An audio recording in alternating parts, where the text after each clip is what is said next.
Llega de repente la lluvia, instala sus huestes, minuciosos guerreros de seda y sueño, salta gozosa en los tejados, desciende por los canalones en precipitada algarabía, comienza la gran fiesta de las aguas en viaje que establecen en su transitorio dominio y de la mano nos llevan a regiones que el tiempo había sepultado, al parecer para siempre. Allí nos espera la fiebre de la infancia, la lenta convalescencia en tardes de un otoño incesante, los amores que se prometían sin término, los duelos en la familia, los húmedos funerales en el campo, el tren detenido ante el viaducto que arrastró la creciente, los insectos zumbando en el vagón donde nos sorprendió el alba, las historias de piratas codiciosos, de malayos que degüellan en silencio, de viajes al polo, de tormentas devastadoras de islas infortunadas. Nuestros padres, jóvenes, mucho más jóvenes que nosotros ahora, que la lluvia rescata de su parda ceniza sin edad, de su callado trabajo mineral, e irrumpen vestidos de risa en gestos juveniles. ¡Qué bendición la lluvia! ¡Qué intacta maravilla su paso sorpresivo y benditor que nos preserva del olvido y de la mansa rutina sin memoria! Con qué gozo transparente nos instalamos en su imperio de varios vegetales, y con cuánta construida resignación la escuchamos callar pausadamente, alejarse y regresar por un instante hasta que nos abandona en medio de un lavado silencio, de un ámbito recién inaugurado que invade el presente con sus turbias materias en derrota, su cortejo de pálidas convicciones, de costumbres donde no cabe la esperanza. Recordemos siempre esta visita de la lluvia, cerrados los ojos, tratemos de evocar su vocerío y asistamos de nuevo a la victoria de sus huestes que por un instante derrotan a la muerte.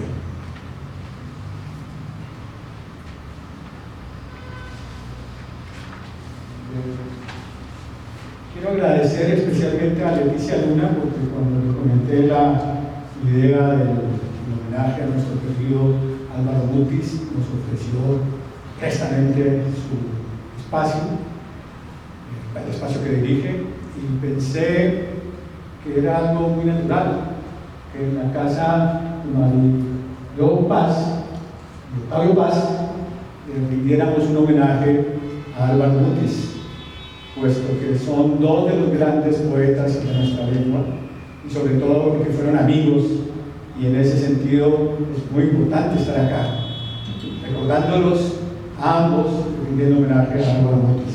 Además, Octavio Paz fue de los primeros grandes escritores que destacó la obra de Álvaro Mutis. Pienso entonces que estamos en el lugar afortunado, y quiero agradecerle a Leticia y al DIF, que es la institución que rige esta casa. También quiero agradecer a los participantes, pero ya los han nombrado 3 veces.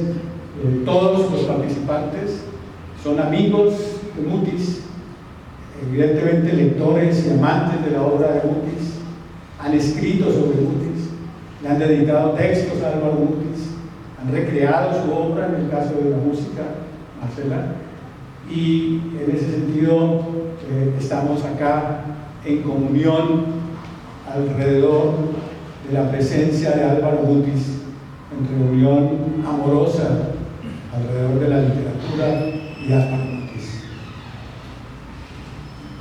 Y quisiera nombrar a otros participantes que por vivir fuera de México y porque la Casa de la Cultura de Colombia no existe y no tiene presupuesto, hemos decidido hacer el homenaje de manera virtual en una serie de intervenciones que estamos transmitiendo en la página de la Casa Grande en Facebook y en la página de la Casa Grande Mario Rey, la Casa Grande da igual, en YouTube. Y a estas personas las quiero nombrar de manera especial: Alberto Blanco, poeta Alberto Blanco, Antonieta Villamil, Consuelo Hernández, Fabio Jurado, Fernando Cruz Cronfi, Jorge Bustamante, Juan Esteban Constaín, Juan Felipe Robledo, Lauren Mendinueta, Marta Canfield, Orlando Gallo, Oscar Castro, Robinson Quintero, William Espina y Santiago López, quienes han grabado sus intervenciones de Colombia, Estados Unidos, Francia, España, Portugal, algunos de los países, algunos de los lugares donde hoy se está rindiendo homenaje a Álvaro Mutis. Hay varios artículos publicados en El Tiempo, El Espectador de Colombia, El Milenio, en estos países, en España también, a Pablo Montoya, se han publicado varios artículos alrededor de Álvaro Mutis y su obra. Un agradecimiento especial a Marcela Rodríguez por su cantata Tequila, por su apoyo y gestión para que se montara y podamos disfrutar su hermosa recreación del poema Ponderación y Signo del Tequila. Asimismo, a Eduardo Ganso, Mario Ricardo Rodríguez, Alejandro Islas, el ensamble instrumental de la Orquesta Escuela Carlos Chávez y el objeto vocal del coro sinfónico del Sistema Nacional de Fomento Musical. Este concierto será mañana a las 12:30 de la tarde. Asimismo, quiero agradecer de una manera muy especial a Rogelio Cuellar, el fotógrafo, cuyas fotos conforman la exposición que está en estos 6 retratos y que los invito a ver una vez terminada la mesa. A María Luisa Passage, que nos apoyó en el diseño del programa, en el diseño de la invitación, y a David Jurado, que está haciendo la grabación del acto. En cuanto al equipo de Casa Paz, es fundamental, se me estaba olvidando.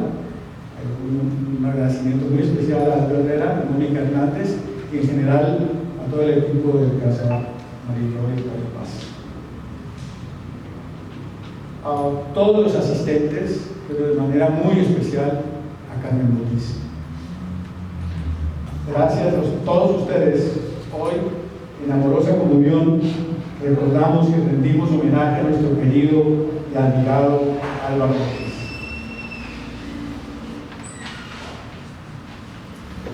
Y por último leeré un brevísimo poema. Amén.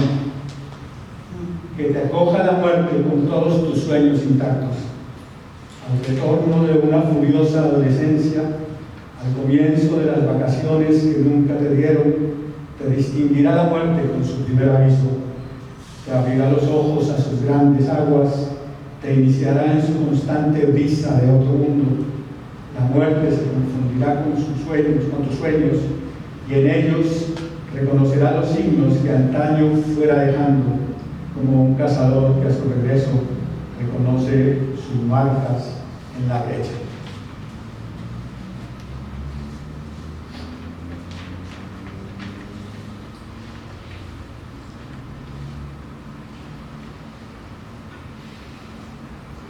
Sin duda alguna, el gaviero murió con los sueños intactos.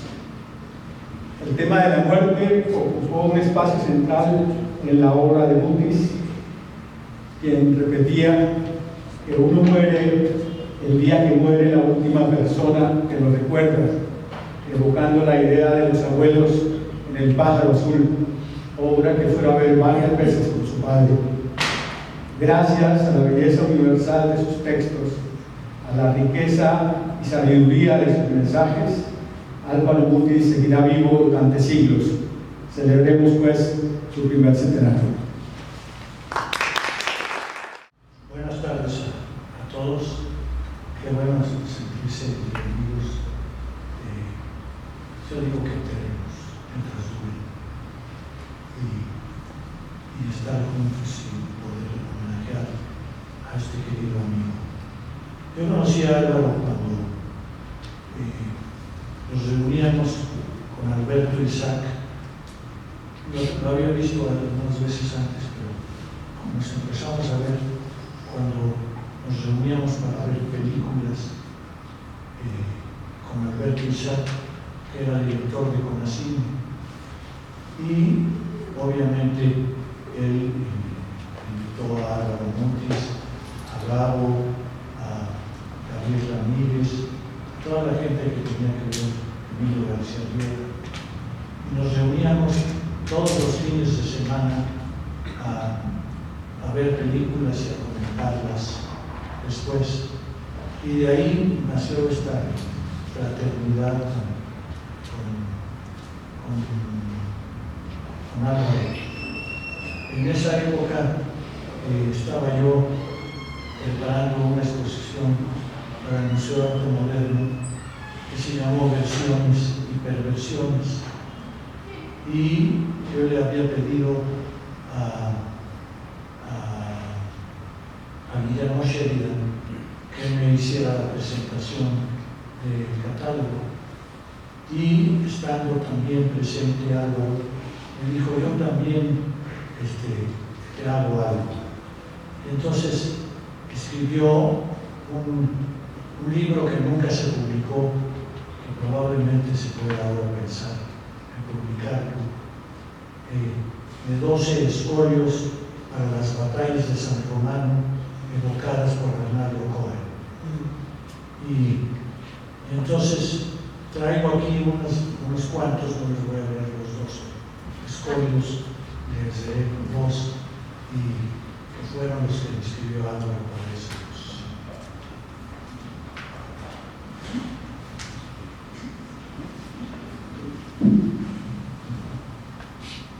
Esa mujer aparece en medio de la batalla. Escuchad la música con la que se entra a los dominios de la muerte militar, el campo de las armas que dicen su razón, repartiendo por igual la tumba o la victoria, y la ciega fiebre que enmudece los cuerpos y ciega las criaturas, para que cumplan con su oficio de milicia, que todo lo abraza al paso de las cabalgaduras y con el trabajo incesante de las lanzas. Orad por vosotros, protestad, prestad atención y a estos cobres que han de perpetuar nuestra memoria. Ya que saben que soy francesa, compartía con Álvaro muchas razones de amistad, sobre todo de literatura francesa. Había escrito un texto que desglosaba 20 razones de Francia por Álvaro Mutis, pero dado el tiempo que no sé si el partido reduje a 9, si se cansan antes o si se duermen, me dicen y yo le paro antes. La energía de Álvaro Mutis a menudo nos hacía olvidar que había nacido en 1923. Su primer viaje a París desde Bruselas coincide aproximadamente con la publicación del Tiempo recobrado, que cierra la gran aventura de Marcel Proust y la década de los 20. En efecto, hacia 1927, el niño Álvaro acompaña a su madre, Carolina Jaramillo, en un tren que los deja en la Gare du Nord. Lleva el niño sobre todo apretado que le raspa la nuca. La calefacción del tren es excesiva y la tela del sobre todo se empapa de sudor en el cuello. El desagrado es tal y es tanto que en adelante no soportará la intensa calefacción que lo asfixia, pero siempre le recordará este viaje. A su llegada a la estación del norte, la madre y el hijo toman un gran automóvil hacia el Hotel du Colisée, donde residen una tía abuela y su riquísimo marido colombiano. El niño se emociona sobremanera al cruzar los Campos Elíseos, aun cuando todavía ignora todo de Gilbert y de sus becas rosadas. La gran lección de Proust, asegura Mutis, es: desconfía de tu memoria, y es que en el proceso de la memoria nada cuenta tanto como el olvido. Álvaro Mutis pierde a su padre, Santiago Mutis Dávila, temprano en la niñez. Siempre es demasiado temprano para quedar huérfano. Permanece en Bélgica hasta los 9 años.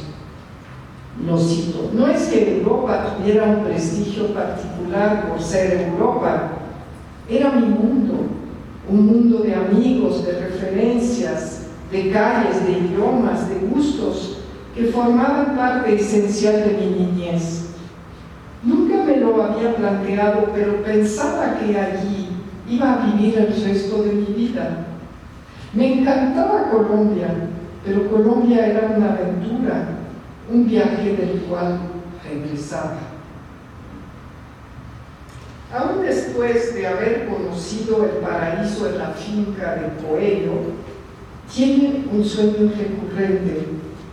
Sueña que su padre reaparece en la biblioteca de Bruselas y le habla de sus libros. El hijo se pregunta dónde habrá estado el padre todos estos años.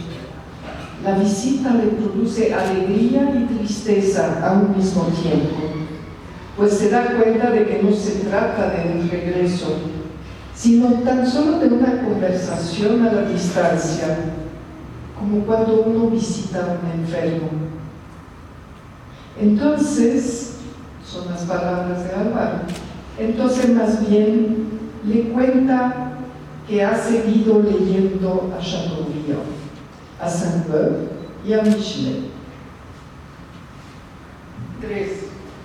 Álvaro Mutis nunca ocultó sus lecturas de autores franceses. Es más, a veces hasta las exhibía como banderas o talismanes.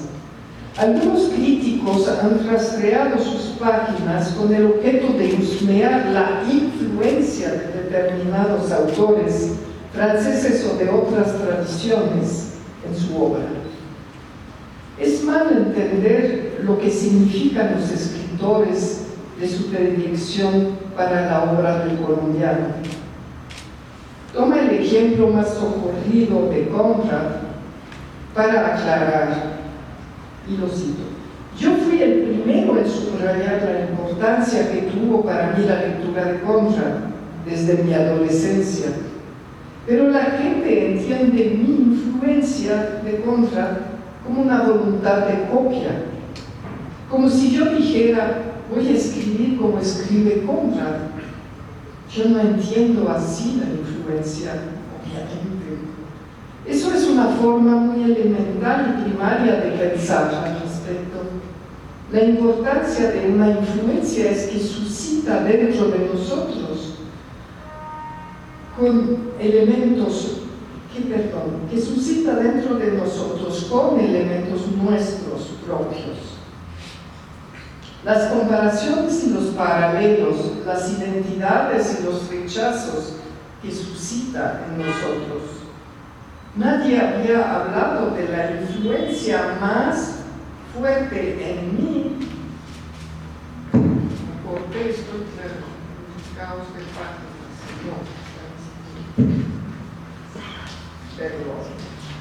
Entonces nadie había hablado de la influencia más fuerte en mí, que es Charles Dickens. Y sería bastante complicado para un crítico buscar dónde está, y por supuesto no le voy a dar las claves, porque me da pereza sentarme a explicar esto. Lo que importa de una influencia es lo que suscita en uno. Es como una maquinaria que echa a andar en nosotros la lectura de un determinado autor. Hay otros autores que nos gustan mucho, pero no echan a andar dentro de uno esa maquinaria. Por ejemplo, un autor que yo frecuento y que admiro y quiero intensamente, sigue hablando Álvaro. Y además pienso que es sin duda alguna el más grande escritor de los últimos 150 años, es Marcel Proust. No me mueve a escribir una sola línea. Está claro. Pero como decía Brigitte, que no era santo de la devoción de Álvaro Mutis, l'influence ne crée rien, elle éveille. Gracias, Leticia Luna. Gracias a la Casa María José y Octavio Paz. Gracias a la Secretaría de Cultura, al Instituto de Bellas Artes. Y gracias a Carmen Mutis y a los compañeros de mesa. A Jorge Luis López, Miguel Moscona, Javier Laguna, Hernando Cohen, Mario Rey, porque este acto es un acto, digamos, transnacional, no es un acto municipal, es un acto que va más allá de las fronteras. Al saludar los 100 años de nacimiento de Álvaro Mutis, se impone una mínima reflexión sobre el concepto de grandeza. El grande es egregio, es decir, sobresale de la ley, no es como los demás. Está por fuerza más cerca del cielo y por inercia le cuesta más trabajo desprenderse de la tierra. Es prisionero de su propia gravedad y de su propia gravedad también en cierto modo. Y tal lo sabía Álvaro, que siempre tenía la mano en el verduguillo del sentido de timor, la espada de la carcajada, que en tu caso fluía como una cascada incontenible. Pero detrás de esa grandeza había una gran fragilidad, una sensibilidad atroz hacia lo atroz, la miseria, la muerte y el dolor. Esa combinación de calidades mentales y físicas confería al poeta una conciencia ética y aún política y una sensibilidad que iba más allá del poder de mímesis que podía abarcar a costos. Es sabido que el poeta era capaz de imitar hacia la reflexión voces, como por ejemplo la de Pablo Neruda, cuya impronta en los inicios de su propia obra poética es incontestable. Me tocó escucharlo decir: residencia en la tierra como si fuera un poema suyo. La grandeza de Álvaro Mutis como autor se declina en la creación poética, en la narración, pero también en la humanidad misma del autor que era grande. En lo estrictamente poético, Mutis pertenece, como dice Octavio Paz, a la estirpe más rara en español, rico, sin ostentación ni despilfarro. El idioma de Mutis es rico, no solo o no tanto por la cauda verbal, sino por la carga de la experiencia que trae cada poema, dictado por la conciencia de la miseria última y de la precariedad de la existencia. Y le voy a permitir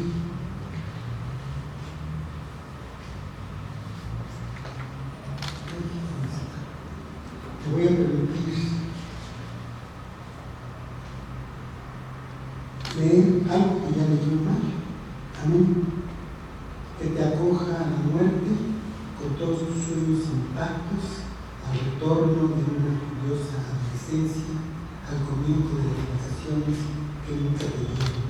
Te distinguirá la muerte con su primer aviso, te abrirá los ojos a sus grandes aguas, te iniciará en su constante risa de otro mundo. La muerte se confundirá con sus sueños y en ellos reconocerá a los hijos que antaño fuera dejando, como un cazador que a su regreso conoce sus marcas en la brecha. Eso está en la Suma de Manuel Gabrielo, poesía 48-88 de Álvaro Mutis, que tuve la fortuna de colaborar en la edición de este libro, que fue en ese momento en el que conocí a Álvaro Mutis. Y de hecho, este Álvaro Mutis que tengo acá, tomado en Bogotá en el premio Pedro Luis Valderrama, junto con Rafael Arraiz, y otra estampa, de alguna manera, junto con estos libros, forman parte de una especie de altar al Mutis que tengo en casa. El sujeto poético es un ser solidario con las miserias y las enfermedades de la humanidad y de la naturaleza misma. El canto abismal que surge de la voz grave del poeta es el que ha conocido la cárcel, el poder, la enfermedad, pero impotencia de entrar. Un testigo de esa impotencia es esa sombra o heterónimo llamado Magrone Gadiego, el otro tú, testigo de sus trabajos perdidos. De ahí se desprende con una lágrima seca la lucidez de que conoce la caída y no la lamenta, sino que estudia la forma, la figura en que se presenta.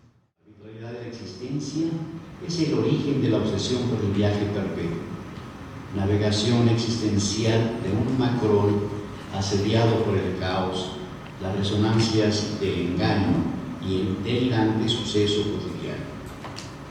En ocasiones, el silencio escribe lo que calla el personaje del pacto literario, y en la espesura del elipsis, narrador y lector descienden al Hades, porque todos tenemos derecho a una temporada de invierno.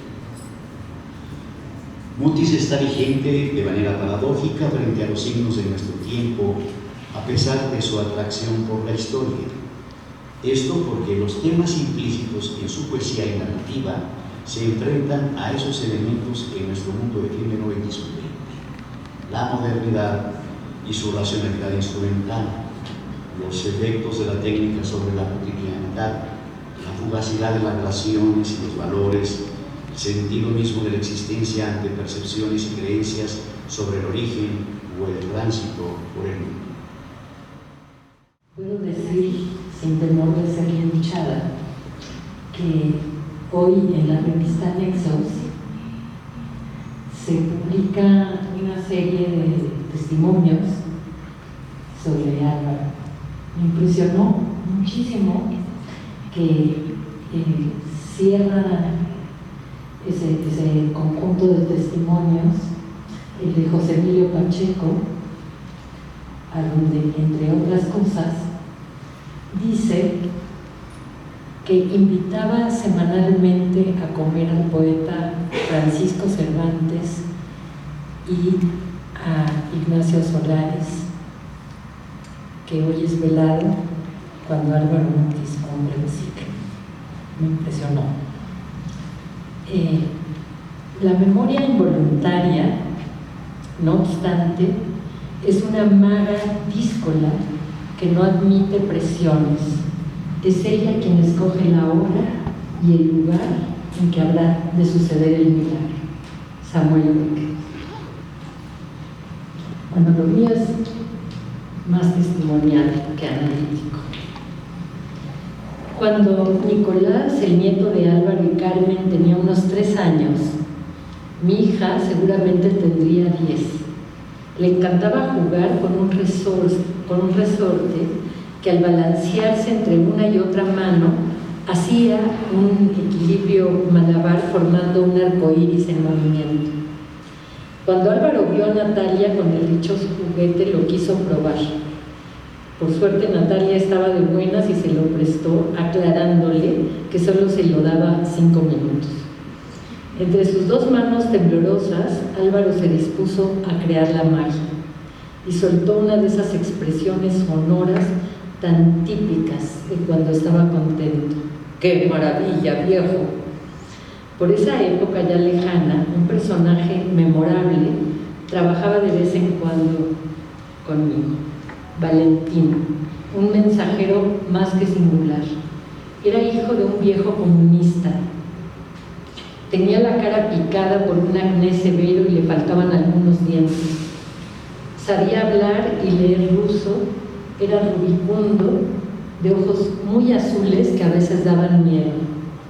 Tras una estancia desgraciada en la Unión Soviética, se perdió en un mundo de drogas baratas que lentamente lo fueron minando.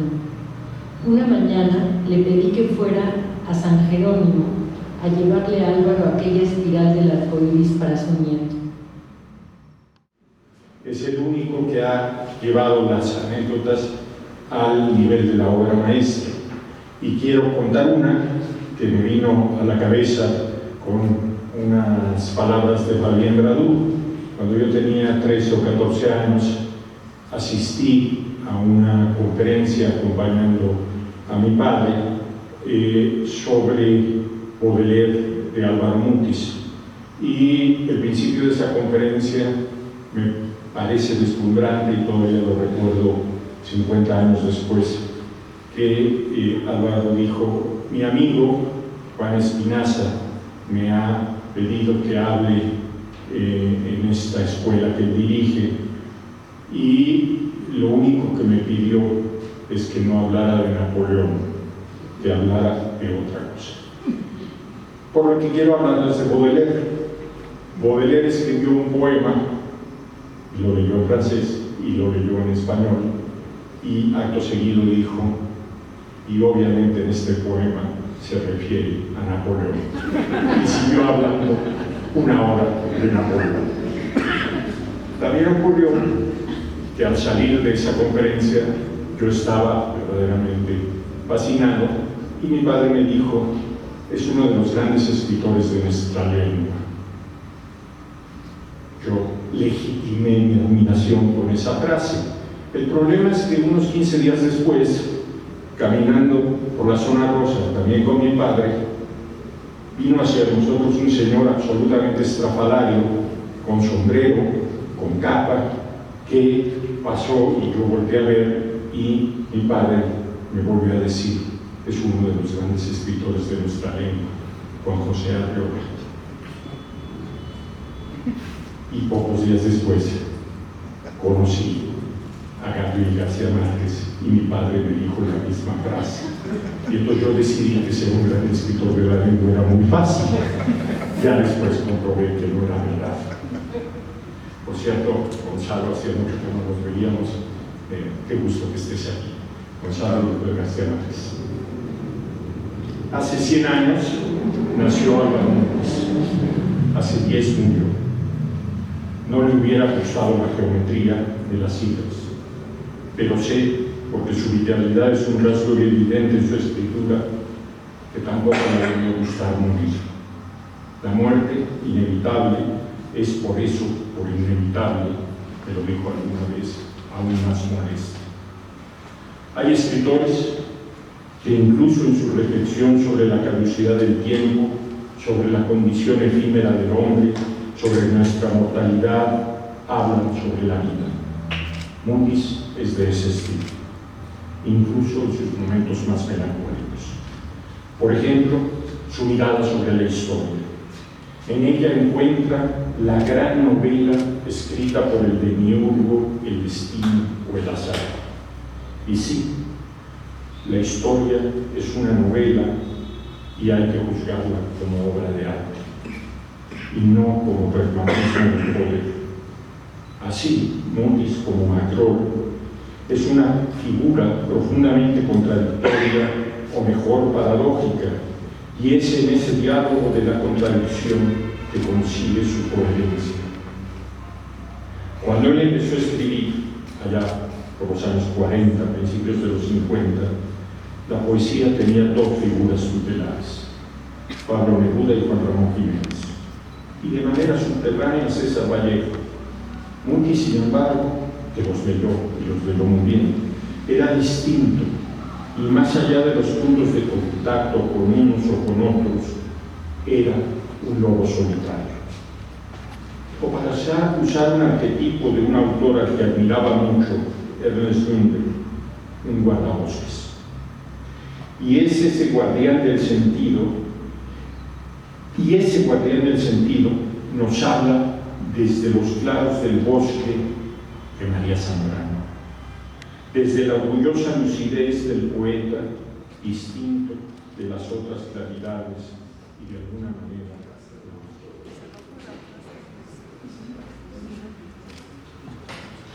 ¿Ya? Gracias. Listo. ¿Cómo estás? No te había visto.